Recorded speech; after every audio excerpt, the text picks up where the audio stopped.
So Chaz and I recently started going to a new gym. We go every single weekday morning between 6:30 to 7:30 before we both have to start work at 8.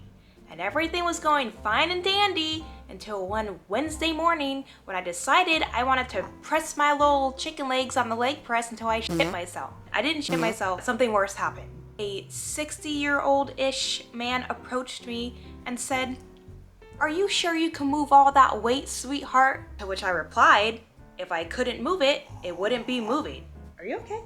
So he chuckled, but then proceeded to talk about how beautifully shaped my legs are and how I must be really strong to be moving all that weight and how he admired my physique.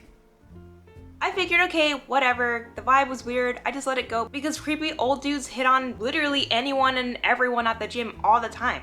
Like right now, as you're listening to this story, someone is getting unwanted creepy old man attention at your local gym. So this old man kept going on about how he liked the shape of my legs, so I interrupted him and said, "Okay, thank you, I'm gonna get back to my workout now, have a nice day." Thankfully, he walked away, so I just figured that was the end of it. Until he walked right back as soon as I got up to grab a wipe from the wipe station. As soon as I got to the wipe station, he intersected me and said, "I just had to tell you how beautiful you are, and beauty comes with age, and I could only imagine how beautiful you're gonna be as you age." I was like, okay, thank you. So I'm going to do my last exercise, and I go to one of the hip abduction machines, like one of those machines where you open and close your legs, you pushing the weight out.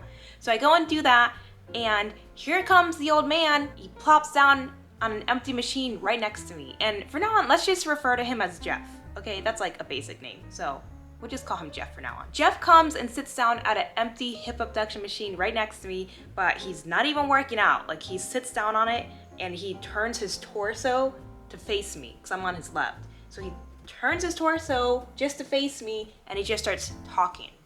And I'm completely ignoring him. I can't even hear him because I have my headphones on. I have no idea what he's saying, and I continue to ignore him for about like another minute. And then he gets up and walks away, and I'm pretty sure he left because I didn't see him anymore after that. A few days go by, I don't see Jeff anymore. I figure like, okay, he took the hint. Until a week later, I'm jogging on a treadmill, doing some cardio, and into the gym walks Jeff. He walks right up to my treadmill, and he like wraps his arm around the front part of the treadmill. So he comes up around the front of the treadmill, so we're facing each other. He's like hugging the top half of the treadmill. So like I can't see my time anymore, any of my buttons, like his arms are just wrapped right around it. As he's groping my treadmill, he literally says, "Is that your white Jeep out there?" While he's like pointing to the parking lot. And I'm like, plenty of people have white Jeeps. And he's like, "I thought I saw you in it the other day and I just wanted to make sure it was you that I saw." So I'm like, I don't know, maybe, but I'm kind of busy right now, so have a nice day. So now it's the next day, and Jeff approaches me again and starts to apologize for creeping me out the day before. You know, like how he was asking what car I drive and groping my treadmill and all of that behavior, whatever. So he starts to apologize, and he tells me that he was afraid that I was gonna file a complaint against him or something because he's had several complaints filed against him in the past, and he doesn't understand why. So I took this opportunity to explain to him why people may be creeped out by him, because he is in fact a creep. So I just kind of explained, how his creepy behavior was in fact creepy, and most people don't want to be interrupted mid-workout or talked to for 20 to 30 minutes as they are working out, or have their treadmill groped. Just have proper gym etiquette, my dude. And after explaining to Jeff that he is in fact a creep, I politely asked him to leave me alone because I was gonna go back to my workout. So a few more days go by, and these interactions with Jeff are becoming more and more frequent. It went from him harassing me once a week to every single day. So he started to come to the gym and look for where I was at. Like before even working out or anything, he would come right in and find me and literally talk to me for 20 to 30 minutes at a time as I was working out. Like, and I would ask him to leave me alone or tell him that I was busy, like literally everything to get him to leave me alone. And he would always act like he was gonna go. He'd be like, "Oh, okay, sorry for bothering you." And then he would like turn to walk away and then turn back and be like, "Oh, but just one more thing." And then just continue to talk about nothing. And all this while I was literally working out. Like sometimes he would just follow me around as I went to different stations to do things. So the harassment went from mild flirting, like creepy old man talk to I'm gonna follow you around the gym for 20 to 30 minutes and talk to you and watch you work out. One of these days, again, I was on the leg press and like clockwork, here comes Jeff. And he starts talking to me about how he has a daughter my age. I'm 26. Mind you, this dude's like in his upper 60s, possibly 70s. That goes on for a little bit and I continue to, ignore him, tell him, hey, I'm busy. It's like the same conversation every single day. But this time he like comes around to the front of the leg press and he's like looking down at me, right? So like I'm sitting like my legs are like up like this. A very like gynecologist vibe, and I just did not like it. So I just stood up because I was like, why are you like looking down at me like that? My legs are all spread, okay? Like, gross. So I got up and again, I was like, hey, leave me alone. Hello? Leave me alone, okay? So he left me alone until the next day. Surprise, surprise. Now, I know what you're thinking. Monica, why didn't you just tell this creep to f off? I was trying to handle the situation very delicately. So I told him to f off in a polite way because over the few conversations that I was basically forced to listen to, I picked up on just some red flags. So he would say stuff like, oh, no one wants to talk to me. No one wants to socialize with me. I just don't get why all these bitches are so stuck up. Yeah, there were also times where he mentioned that he's dreamt of being with me and maybe like in another lifetime we could be together, and just like very weird like incel stuff. Okay, he was giving me major incel vibes. Okay, like I don't know how else to explain it other than the dude was the creepy incel. Look, I watch a lot of true crime and I didn't want to become a news headline, if you know what I'm saying. I didn't want any incidents to happen at my local gym due to one psycho. Okay, so I was trying to handle it delicately and be as polite as I could, but still stern, which was obviously not working. Up until this point, I did not report him yet because the gym there I go, I mean, let's be honest, the employees could care less about like who's harassing who. I don't like, it's not the best gym in the best area. Okay, we'll just say that. And Jeff made it a point to tell me that whenever he gets harassment complaints, it's like the gym employees just tell him where it came from anyway. So the last thing I wanted to deal with was like not only a creepy incel, but like a creepy angry incel. I don't know, like does that make sense? Like I didn't want to add anger to the mix that I was already dealing with. So I don't know why, I know it's stupid, but look, we're not even done with the story yet, okay? So over the next few weeks, the conversations just continued to get more and more inappropriate. I continued to try to ignore him and avoid him and ask him to leave me alone. There were several occasions where he tried to throw in some shoulder squeezes, like he'd like go to like touch my shoulder, like squeeze my arm, and thankfully I box, okay? So I'm like good at dodging. His like hand would be coming at me and I'm like, like dodging that shit, okay? And yeah, with most gym with most gym creeps, they come up, they hit on you, you tell them, no thank you, not interested, whatever, and then they leave you alone and like that's the end of it, right? That's like the normal present day gym creep. Jeff was a different breed. I figured to avoid Jeff, we would just have to get up basically an hour earlier and go to the gym before he got there, because usually Jeff would arrive most of the time within like the last 10 minutes of Chaz and I being at the gym. And if you're wondering why Chaz never stepped in or anything, it's because I didn't ask him to. I figured I could handle Jeff on my own. And we both do different programs, so we were never really next to each other. I didn't want to bother Chaz with this bullshit, okay? So Chaz and I we started going to the gym an hour earlier, right? And completely avoiding Jeff. Like there was no running into each other. We were gone long before Jeff got to the gym. And that worked for a week. And on that last day of the week, Jeff showed up an hour early. So since Jeff was at the gym while we were, Chaz made it a point to stay right next to me basically the entire time we worked out, just to keep an eye out on me and make sure like I felt comfortable. Because at this point I was really bothered and really, I mean, honestly, kind of afraid of Jeff. Like him pointing out what vehicle I drive and just saying really inappropriate things to me and constantly trying to like touch me and stuff. I did not like it. And like, I didn't know like what to do about it. So Chaz is like, he's like my bodyguard, okay? Like my security. He's just making Chaz comfortable and still able to work out. Chaz and I just stuck near each other the entire time, and we were off in one of the back rooms of the gym. And this back room, it's basically its own little section of the gym that's cut off by like a half wall. So it's not like an entire separated room. There's just a half wall and like an opening that you could go back into, and there's like a bunch of mats and things for stretching and like some free weights in that back room. We were back there, and it's like as soon as Jeff spotted me, I literally watched him hastily, this walk jog type movement just like towards me, towards that back room. And as soon as he started walking, Chad stood up and he just started talking to me, which Jeff saw, and he paused, like he looked like a deer in headlights. Headlights were coming from Chaz. And Jeff just turned around and hopped on the closest machine that was to that little half wall room section, which was an elliptical. So he just hopped on this elliptical, using the elliptical, but he's like, his head is turned to the left because we're on his left side. And he's just watching us, like in the room, just watching. As Chaz and I moved around the gym, we always noticed that Jeff was somewhere in the back or just near us, just hovering around, like he was just watching us work out.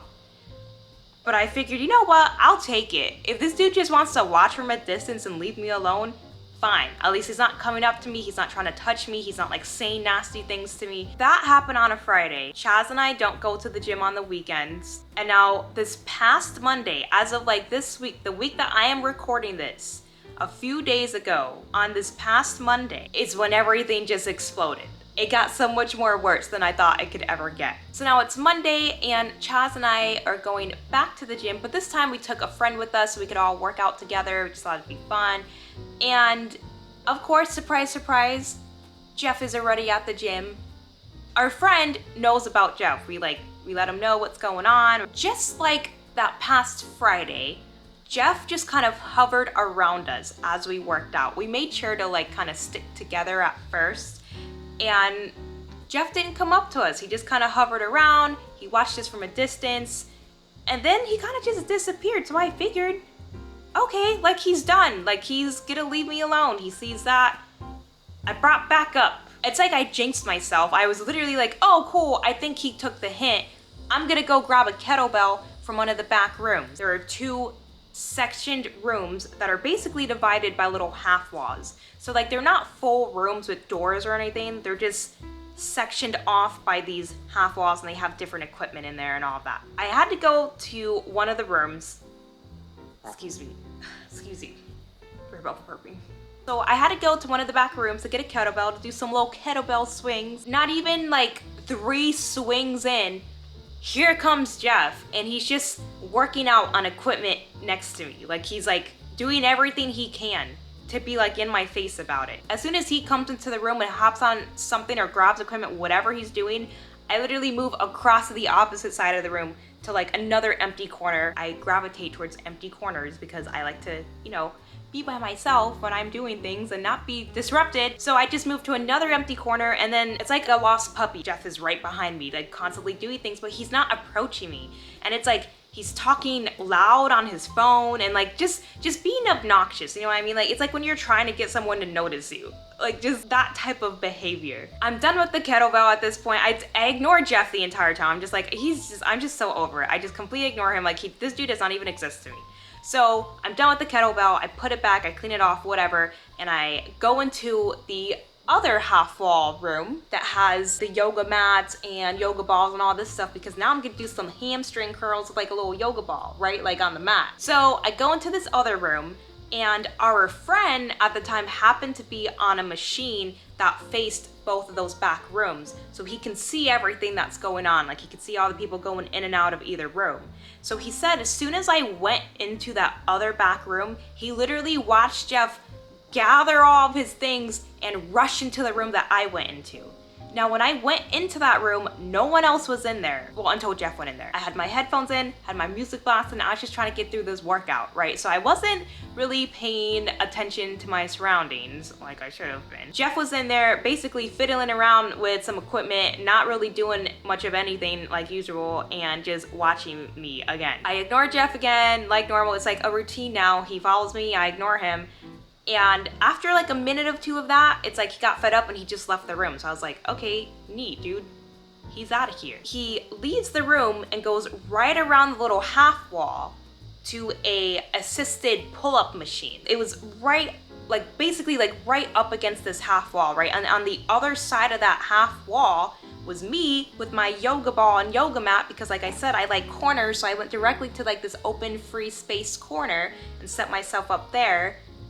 And Jeff goes to the assisted pull-up machine, puts all the weight on the assist thing, right? So he could just basically sit on the little assist step thing. It's like he's using the machine to support himself, like to hold himself up on the little pull-up bars, and he's looking over this little half wall just watching me do hamstring curls. Like from the corner of my eye, I didn't even realize it was Jeff at first, and I'm just like seeing someone like using the machine, but I'm not seeing them doing like pull-ups. Like this dude is just, it's like he's just hanging out, like, you know, literally hanging out, looking over doing some of this. So I turned my head to look up, like what the hell is that? And here's Jeff just looking at me, like looking down, like just watching me do this stuff. And I was like, what the hell? So at this point I'm like freaked out, and I'm like, I'm just gonna go back to like wherever Chaz is at, because I'm just so freaked out. I get up so I could go grab a wipe really quick, because I don't want to leave like this sweaty mat there. Like I gotta clean up after myself first, okay? I'm like still trying to be considerate even though I'm freaked out.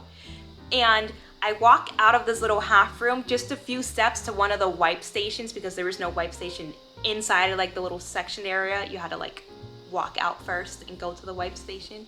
So I walk out to the wipe station, and it's like as soon as I leave that room, see out of the corner of my eye, Jeff freaking is like rushing at me. This dude freaking runs at me, and he confronts me at the wipe station. He's literally like, and again, I'm 5 feet, so everyone's taller than me, right? Jeff's probably like, he's probably like 6 feet. I don't know, like dude's tall. So he comes and he confronts me, and he's like over me, like he's like he's in my face, okay? He's in my face. If Cupcake was me and I was Jeff, he was like this. He was like over me. He was like in my face, like just towering over me. And he goes, I'm mad at you. You've been avoiding me. Why aren't you talking to me anymore? I was like, excuse me? He was like, what, you show up with some guy, you don't want to talk to me anymore? Who's that guy that you're with? Which I have mentioned my husband, Chaz, to Jeff on several occasions, just to make it very clear that I am in fact a kept woman. I'm like, that guy that I'm always with is my husband. At this point, Jeff is being very possessive and like angry. Like that's his vibe right now, and it's just really scaring me. It's like genuinely scaring me, because he's like has me basically pinned between like the trash can and then him. But again, because of boxing, I was able to, you know, kind of swerve out to the side, and then we were kind of doing this like circular dance around the freaking wipe station, literally evading Jeff. And he's just like, every step that I take, he takes one, and he's like in my face about it and stuff. So I'm like, oh shit, I'm gonna have to box this dude right now. Oh my God. So after I explain that the guy that I'm with is my husband, Jeff pauses and he like thinks for a second, and he's like, oh, am I causing problems at home? Like, do you want to keep this a secret? And I was like, what? And he was like, sometimes husbands could get jealous, so if you want, you could keep me a secret, because I want to protect our relationship. I don't want to lose what we have. I was like, what? I literally didn't even know what to say, so I just started laughing. I was so shocked. I just started laughing. Like, this dude created like a relationship in his head. Like, he thought we were in a relationship. This guy that's been following me around at the gym, that I've been like nothing but bitchy to, and telling him to leave me alone and all this stuff. And I even told him how I think he's creepy. He thinks that we're in a relationship. I explained to Jeff how there is no us. There is no relationship. He is just some old man that follows me around at the gym, and it creeps me the fuck out. I have no idea how to get him to understand that I don't want his attention. I want nothing to do with him. I am genuinely freaked out and afraid of him, because he's actually crazy. So after explaining to Jeff that I want nothing to do with him and that he literally scares me, I just walked away, and I went and I found Chaz. Jeff is just watching me and saying, I just want to make sure we're okay. I just want to make sure we're fine. I want to fix this. How can I fix this? And I'm like, holy shit, this guy's f***ing crazy. Okay, he's like What? About to go find Chaz, but thankfully him and his friend, they're already walking back towards those rooms because they had to use some stuff in the room that I was in anyway. So I tell Chaz that this dude's bothering me again, but I didn't have time to explain everything that just happened because, you know, we were like already at the back room and Jeff was still like fiddling with the assisted pull-up machine thing that was right against the back room. So we stop in front of Jeff and I introduce Jeff to my husband and I'm like, this is my husband. Now you know that he exists. Jeff's entire demeanor changes. Like he's not angry and like possessive and like in your face anymore. It's like a flip switches and he's all bubbly and friendly. He's like, oh, it's so nice to meet you. I've heard so much about you. I watch your wife all the time. Chaz was like, oh, you watch my wife? That's kind of weird. Chaz knows everything that's like gone on with this psycho, except for what literally just happened, right? Like at like the trash can. He doesn't know about that yet because I didn't have time to tell him. So it's like Jeff tried to like save himself with this reply. And he goes, it's really cool that you guys go to the gym together. There's a lot of creeps here. I'm not one, but there's a lot here. So it's good that you keep an eye out for her. This dude's self-reporting. Ugh. So Chaz says like, oh yeah, you kind of keep an eye out for her too since you're always watching her, but let her get back to, you know, what she wants to do now. Chaz is also basically telling Jeff to leave me alone. So Jeff replies by saying that, you know, he has to get going anyway, and he grabs all his stuff and he walks out, is what we thought. We thought he walked out. Chaz and our friend and I, like, we're all joking about it, and I'm like, oh my gosh, like I have to tell you guys like what just happened when we get back to the car, like whatever. So we're all in that room basically. Chaz and his friend like go off to like to the opposite side of the room. So I guess Jeff thought that they left, I don't know. But as soon as they, you know, leave my immediate bubble, Jeff comes rushing back and he's like, I just want to make sure that we're okay. And I'm like, there's no us. Like there's no, we're nothing. There is no, no. I just want to make sure we're good. Like I need closure with this. And I'm just like, I don't know what to tell you. There is no us. So he's like, you know what? Like, I'll talk to you tomorrow, okay? And then he just rushes off and like, that's it. So then I went and canceled my gym membership because I have no idea like what else to do in this situation. I reported him and I canceled my membership and now Chaz and I are building our home gym, okay? Because I'm just never gonna leave the house again after all that. I will not be going back to that gym because like I said, I canceled the membership. Don't worry, we reported Jeff. The gym knows what happened. Pretty sure they don't care. But that's that. Looking back at hindsight's 2020, right? I didn't know that he was like a super creep until it was too late. That's it. If you ever encounter a creep, trust your gut and tell them to fuck off. And if they don't, cancel your gym membership. Oh my god, we're like getting a package delivered and I'm sitting like right in front of my window and it's so awkward because my window's open and it's like you could clearly see that I'm recording myself on the couch. Yeah, you tell him. It's okay. Hey, it's okay. It's okay. Thank you for protecting. Oh, good job. Good job, you protect. Good job. It's okay, he's gone, it's all right.